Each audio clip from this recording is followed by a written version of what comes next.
인터넷은행이 전세 대출 규모를 빠르게 키우며 비대면 전환에 더 불을 지피고 있습니다.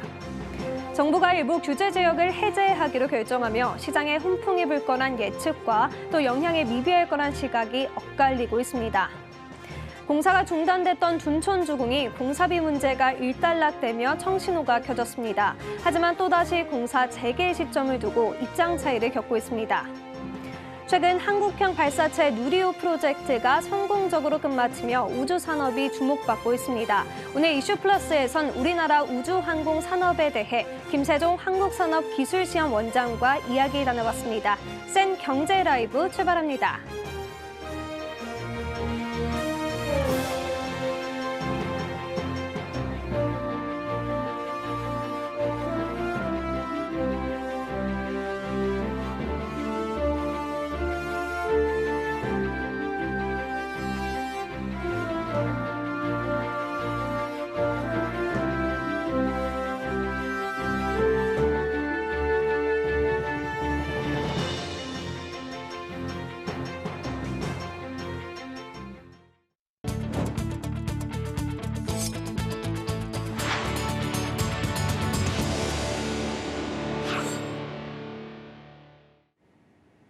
시청자 여러분 안녕하십니까? 센 경제 라이브 최민정입니다. 글로벌 경기 침체 우려에 코스피와 코스닥의 하락이 이어지고 있습니다. 하반기 첫날인 오늘 코스피는 1년 8개월 만에 장중 2,300선이 붕괴됐는데요. 한 주간의 증시 흐름 앵커 리포트입니다. 하반기 첫날 국내 증시가 상승 출발했으나 장 초반 힘을 잃고 하락 전환하며 2,305선에 장을 마쳤습니다.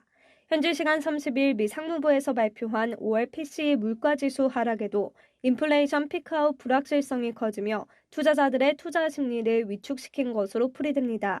5월 PCE 물가지수는 전년 동기와 비교해 6.3% 상승하며 예상치를 소폭 하회했습니다.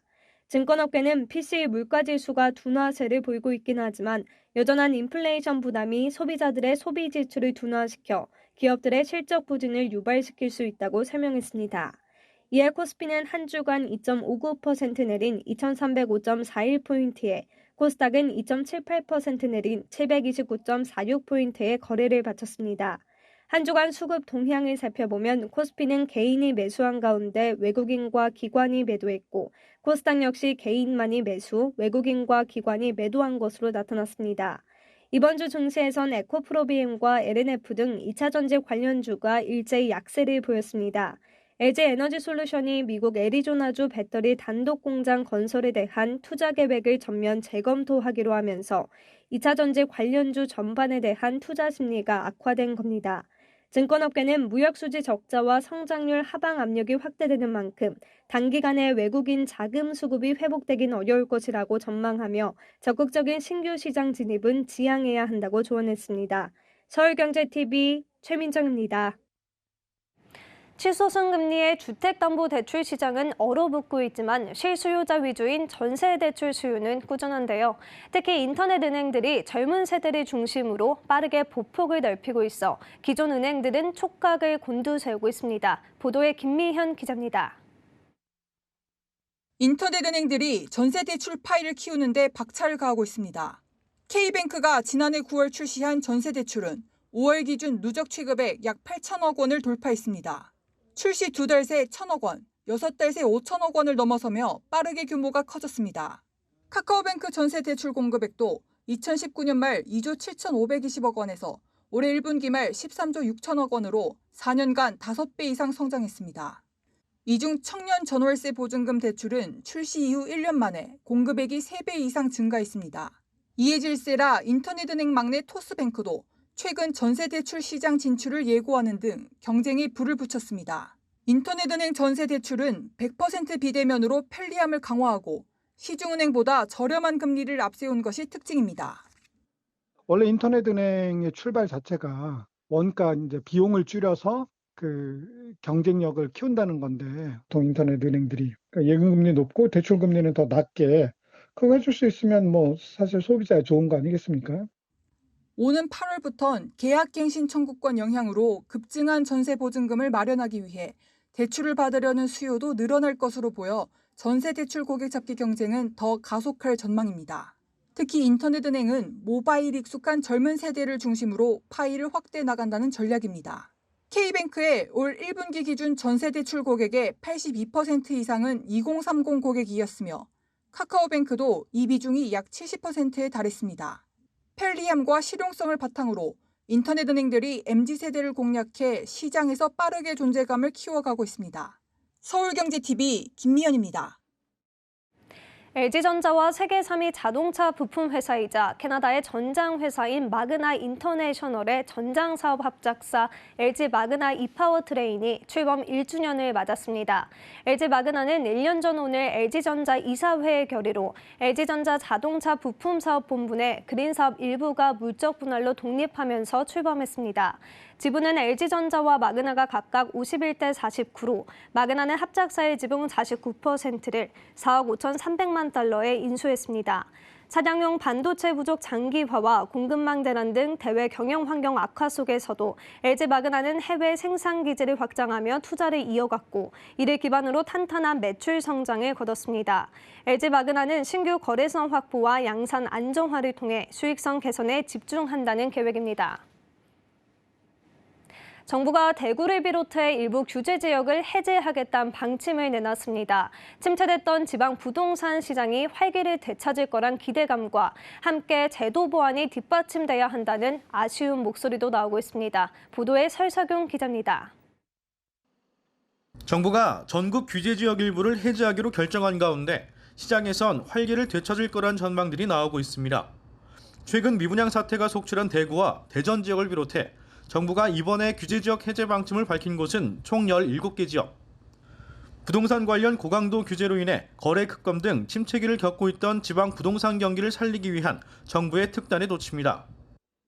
전반적으로 이제 침체가 좀 장기화됐던 곳들 같은 경우는 좀 둔화되거나 아니면 보합 정도로 전환되거나 조금은 이제 시장이 좀 숨통이 좀 트일 가능성이 앞으로 좀 있습니다. 하지만 금리 인상이 예상되고 여전히 대출 규제 등 부담이 커 시장 안정화를 기대하기는 어렵기 때문에 추가 규제 완화 조치가 이뤄져야 한다는 지적도 나옵니다. 일각에서 제기되는 투기 조장 우려도 당장 걱정할 문제는 아니라는 의견도 힘을 받습니다. 그러니까 해제된 대다수 지역이 가격이 하락하거나 미분양이 늘어나는 지역들이었기 때문에 해제할 만한 지역들 중심으로 해제를 해서 사실은 과열 혹은 이제 가주가 과하게 들어오는 그런 형태를 우려할 상황은 아니에요. 또 정부가 일부 지역에만 규제 지역 해제 조치를 시행하기 때문에 급격한 시장 요동은 없을 거라고 덧붙였습니다. 특히 업계에선 정부가 오는 12월 이전 일부 지역에 대한 규제 지역 해제 방침을 추가로 발표할 것으로 보이는 가운데 시장 상황을 고려해 점진적으로 규제 완화에 나서야 한다고 조언합니다. 서울경제TV 설석영입니다. 평행선만을 달리던 둔촌주공조합과 시공단의 의견이 좁혀가고 있는 것으로 확인됐습니다. 당초 갈등을 촉발한 공사 금액 증액 논란에 대해 양측이 사실상 합의한 건데요. 하지만 공사 재개를 위한 마지막 실타래는 여전히 풀지 못하고 있는 모양새입니다. 보도에 서청석 기자입니다. 지난 4월 시공사업단의 공사 중단으로 파국으로 치닫던 둔촌주공 재건축 사업이 정상화 활로를 찾았습니다. 하지만 공사 재개까지는 아직 넘어야 할 산이 많습니다. 건설업계에 따르면 둔촌주공조합과 시공단은 최근 주고받은 합의문을 통해 의견을 좁혔습니다. 공사비 증액 문제와 이와 관련된 소송을 취하하기로 했고 한국부동산원이 이를 검증하는 것으로 의견을 모았습니다. 하지만 공사 재개 시점에 대해 입장차가 남았습니다. 조합 측은 공사비 갈등을 일단락 지은 만큼 공사기간 연장 및 공사 중단에 따른 비용 등에 관한 총회 의결을 거친 뒤 곧장 공사를 재개해야 한다는 주장입니다. 하지만 시공사업단은 조합이 설계 변경을 추진하기 때문에 설계가 확정된 후 공사를 다시 시작해야 한다는 입장입니다. 조합이 마감재 고급화를 통한 일반 분양가 인상을 추진하는 만큼 공사 설계 변경 과정이 필요하고 또다시 공사비가 늘어날 수 있습니다. 이 경우 공사 중단 사태를 촉발한 공사비 갈등 문제가 되풀이될 수 있다는 점을 우려한 겁니다. 이에 시공단은 합의문에서도 설계 변경안이 확정된 후 공사를 재개해야 한다는 입장을 지키고 있습니다. 조합이 설계안 확정 후 공사 재개를 받아들이지 않는다면 분양 일정 연기도 불가피합니다.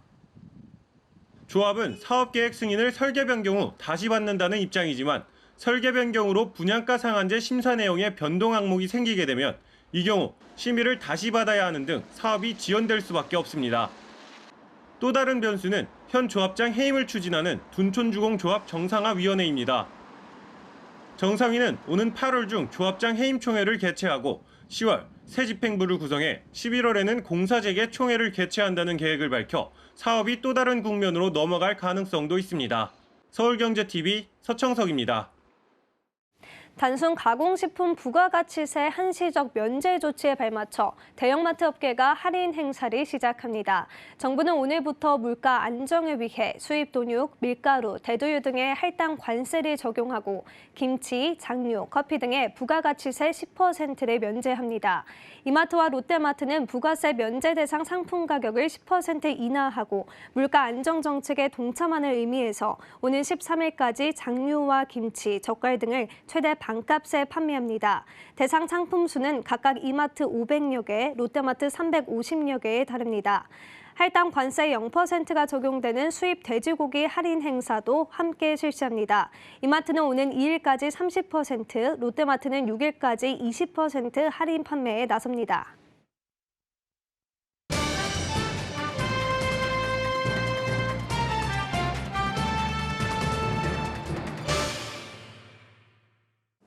최근 한국형 발사체 누리호 프로젝트가 성공하면서 우주 항공 산업 발전에 대한 기대감이 커지고 있습니다. 오늘 이슈 플러스에선 김세종 한국산업기술시험원 원장을 모시고 우리나라 우주 항공 산업의 미래에 대한 이야기 나눠보겠습니다. 원장님 안녕하십니까? 예, 안녕하십니까? 네. 한국산업기술시험원 원장 김세종입니다. 먼저 한국산업기술시험원이 우주 항공 분야에서 어떤 역할을 수행하고 있는지 소개 부탁드리겠습니다. 예, 한국산업기술시험원을 간단히 소개시켜드리면 저희는 1966년 유네스코의 원조를 받아 한국의 산업 기반화 구축을 위해 설립된 정부 기관입니다. 이후에 한 55년 동안 우리 산업 제품의 품질 향상을 위해서 많은 노력을 하고 있습니다. 저희가 전국 이곳 진주 본원을 필두로 서울, 안산 등 국내 14개 지역과 해외 4개 지역 등 총 18개 지역에서 사업장을 운영을 하고 있고요. 그리고 저희가 2015년 이곳 진주로 지역 특화 산업인 우주항공 분야에 지원을 하기 위해서 우주부품센터와 항공전자기 기술센터를 개설해서 열심히 기업들을 지원을 하고 있습니다. 네, 알겠습니다. 앞서 우주항공 분야의 두 센터에 대해 언급해 주셨는데요. 먼저 우주부품 시험센터의 역할에 대해 좀 더 자세히 설명 부탁드리겠습니다. 우주 분야라는 게 주로 군사 강국, 미국, 유럽, 중국, 러시아 등 공사 강국을 중심으로 성장을 하고 있고요. 우리나라도 2030년까지 우주 7대 강국에 도약하기 위해서 많은 노력을 기울이고 있습니다. 그리고 이런 그 국가의 도약 목표를 지원하기 위해서 우리 한국산업기술시험원이 2020년 2월 이곳 진주 상평동에 우주부품센터를 개설을 했습니다. 우주부품센터의 역량을 간단히 말씀을 드리면 이게 위성이 우주 발사체에 실어서 올라갈 적에 상당히 극한 환경에 처하게 됩니다. 그런 환경에서 위성이 잘 작동하는지를 테스트할 수 있는 시설이 갖춰져 있고 또 태양풍과 같은 극한 전자기 환경에서 우리 우주 위성이 모듈이 잘 작동하는지를 테스트하는 시설이 있습니다. 또한 이 시스템이나 모듈뿐만 아니라 각각의 소자들이 이런 그 아까 말씀드린 극한 환경에서 잘 작동하는지를 테스트할 수 있는 시설들이 잘 갖춰져 있는 아주 훌륭한 기관이라고 말씀을 드리고 싶습니다. 네, 알겠습니다. 센터 운영으로 어떤 효과가 있었습니까? 그간 저희가 2020년 2월에 개설을 하면서 많은 민간 기업들이 저희 기관 센터를 통해서 우주 부품에 대한 시험 인증 의뢰가 많습니다. 저는 이런 그 건수의 성장보다는 실제 이런 건수의 성장을 통해서 우리 지역의 기업들이 받는 이익들에 좀 집중을 하고 있습니다. 예를 들어서 말씀을 드리면 우리 기관이 없었을 때 국내 기업들이 우주 부품 테스트를 받기 위해서 해외로 나가서 인증을 받아야 했고요. 이런 경우에 물류, 통관비라든지 시험 인증비들이 상당히 고가가 됩니다. 이런 부분에 상당히 저희가 이점을 주고 있다라고 생각을 하고 있고요. 특히 이제 그 가격 면에서 좀 보면 저희가 외국에 나가서 진행할 때보다 우리 원을 통해서 할 경우에 약 10분의 1 정도의 가격으로 저희가 기업을 지원하고 있다고 좀 말씀을 드리겠습니다. 네, 그런 효과가 있었군요. 이번에는 항공전자기 기술센터의 역할에 대해서도 설명 부탁드리겠습니다. 우주 분야와 마찬가지로 항공 분야도 역시 미국과 유럽, 에어버스하고 그리고 보잉이라는 큰 양대축으로 많은 발전을 이루고 있습니다. 우리나라 역시 항공산업 발전을 위해서 역시 2030년까지 7대 항공 강국을 위해 많은 노력을 하고 있고요. 이런 시대적 소명을 저희가 지원을 하기 위해서 역시 작년 2021년 11월에 항공전자기 기술센터를 이곳 진주 상평동에 개설을 했습니다. 항공 분야에서 이 인증이라는 것이 뭐 좀 예를 들어 보면 그 낙뢰라던가 번개라고 예를 좀 드리겠습니다. 그런 상황에서 항공기가 맞닥뜨렸을 때 잘 버텨야 되는 극한 그 안정 인증의 필요성이 있습니다. 그래서 저희가 항공전자기 기술센터에서 그런 부분을 지원을 하고 있고요. 크게 보면 뭐 4가지로 좀 말씀을 드리겠습니다. 저희 역량 측면에서. 비행기가 극한 전자기파에 노출됐을 때 저희가 테스트를 할 수 있는 역량이 있고요. 그다음에 기업들이 제품을 개발하고 시장에 출시하기까지 많은 노력이 소요가 되는데 그런 부분들을 저희가 기관의 역량을 통해서 잘 컨설팅할 수 있는 시스템이 갖춰져 있습니다. 또한 저희가 지역인재를 육성하기 위해서 산학연 클러스터를 형성을 해서 지역인재 육성에 대한 시스템을 잘 갖춰놓고 있습니다. 또한 그리고 우리가 현재 기술뿐만 아니라 미래 기술을 지원하기 위한 도심 항공교통, 특히 UAM의 소요가 많습니다. 이런 부분을 지원하기 위한 역량들도 잘 갖춰놓고 있습니다. 센터 운영으로 어떤 효과가 있었습니까? 센터에 대한 효과를 간단히 말씀을 드리면 우주 분야에서와 유사하게 우리 기관이 없었을 때 많은 기업들이 항공 분야에서 부품에 대한 인증을 받기 위해서 부품을 해외로 나갈 수밖에 없었습니다. 그리고 저희 개소가 되면서 작년 11월에 개소가 되면서 벌써 올해 연말까지 부품 그 테스트 스케줄이 꽉 차 있을 만큼 많은 소요가 있고요. 이런 그 수요에 기반을 해서 저희가 우주부품센터의 지원 역량은 해외로 갔을 때보다 기간이 보통 한 2년 정도 걸리는 거를 6개월 정도의 서비스를 제공을 하고 있고 그다음에 가격도 2억 되는 걸 약 6천만 원 정도의 가격으로 지원을 하고 있다라고 말씀을 드리고 특히 이곳 경상도는 항공 산업의 70%가 집중이 되어 있는 지역입니다. 이런 집중된 지역에 저희 계속 시험소가 위치를 함으로써 항공 산업에 많은 시너지를 창출하고 있다고 말씀을 드리고 싶습니다. 한국산업기술시험원은 우주항공분야센터 운영 이외에도 민간 주도 초소형 위성 개발 사업도 추진하고 있다면서요. 저희 한국산업기술시험원이 진주시와 경상대학교하고 협업을 해서 초소형 그 시제품을 제작을 하고 발사하는 프로젝트를 진행을 하고 있습니다.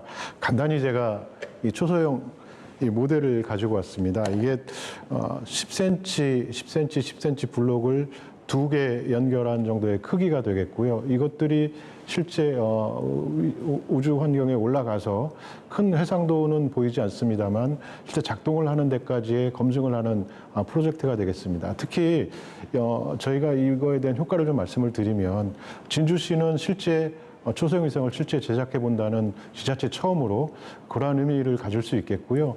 경상대학교 학생 3명이 실제 시제품 제작에 참여를 하고 있습니다. 그래서 경상대 학교 학생 중에 저희가 실제 1명을 채용을 했고 의미적으로 보면 실제 학생들이 제작을 하면서 위성에 관한 노하우를 쌓을 수 있는 역량을 갖추는 지원을 한다고 말씀을 드리고 싶습니다. 그래서 이 시제품 제작이 지금 많이 진행이 되고 있습니다. 그래서 내년 2분기에 미국 플로리다에서 실제 발사체를 통해서 우주로 발사될 예정을 하고 있습니다. 네, 지자체 수준에서는 최초라는 점이 또 눈에 띕니다. 네, 그렇습니다.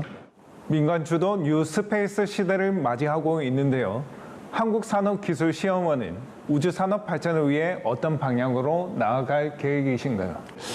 저희의 미래 발전 방향에 대해서 간단히 말씀을 드리면 현재 저희가 개소한 우주부품 센터는 주로 초소형, 소형 위주로 저희가 시험 인증을 지원을 하고 있습니다. 위성체 무게가 500kg까지를 소형으로 규정을 하고 있는데요.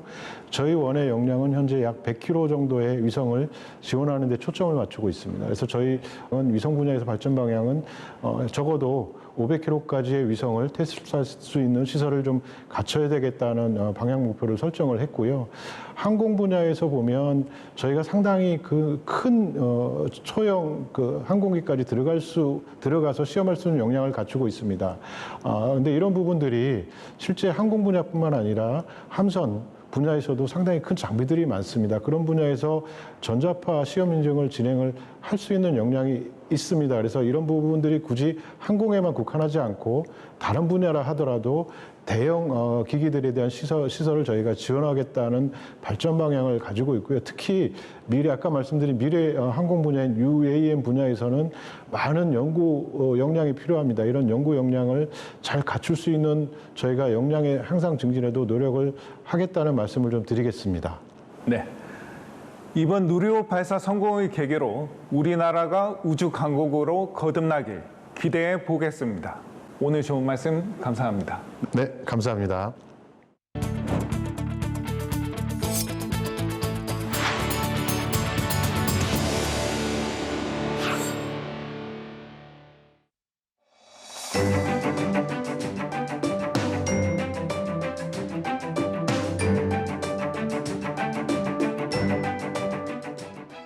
안녕하세요. K웨더 라이프스타일 예보 신지수입니다. 장마가 지나간 자리에 폭염이 기승입니다. 서울을 비롯한 전국 대부분 지역에 폭염주의보가 내려져 있는 가운데 경북권을 중심으로는 폭염경보가 발효 중인데요.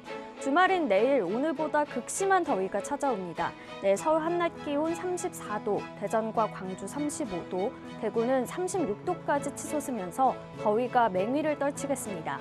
따라서 온열 질환에 대한 대비가 필요한데요. 무더운 낮 시간대에는 외출을 자제하시는 편이 좋겠고요. 부득이 외출해야 하는 경우에는 양산이나 모자로 볕을 꼭 가려주시기 바랍니다. 또 수분 섭취도 틈틈이 잊지 마셔야겠습니다. 다음은 자세한 지역별 날씨입니다. 중부지방 내일 구름만 지나겠습니다. 낮 기온은 서울과 수원 34도, 청주 35도 예상됩니다. 동해안 지방 대체로 맑은 가운데 낮 최고 기온 속초가 30도 보이겠습니다. 남부지방도 대체로 맑겠고요. 낮 기온 전주 34도, 대구 36도로 무더위가 심하겠습니다. 내일 전해상의 물결은 잔잔하겠습니다. 다만 내일 오전까지 서해안과 남해안에는 바다 안개가 짙게 끼는 곳이 있겠습니다. 일요일에는 남해안과 제주도에 비가 내리기 시작하겠고요. 다음 주 목요일 전국에 다시 비 소식이 들어 있습니다. 날씨였습니다.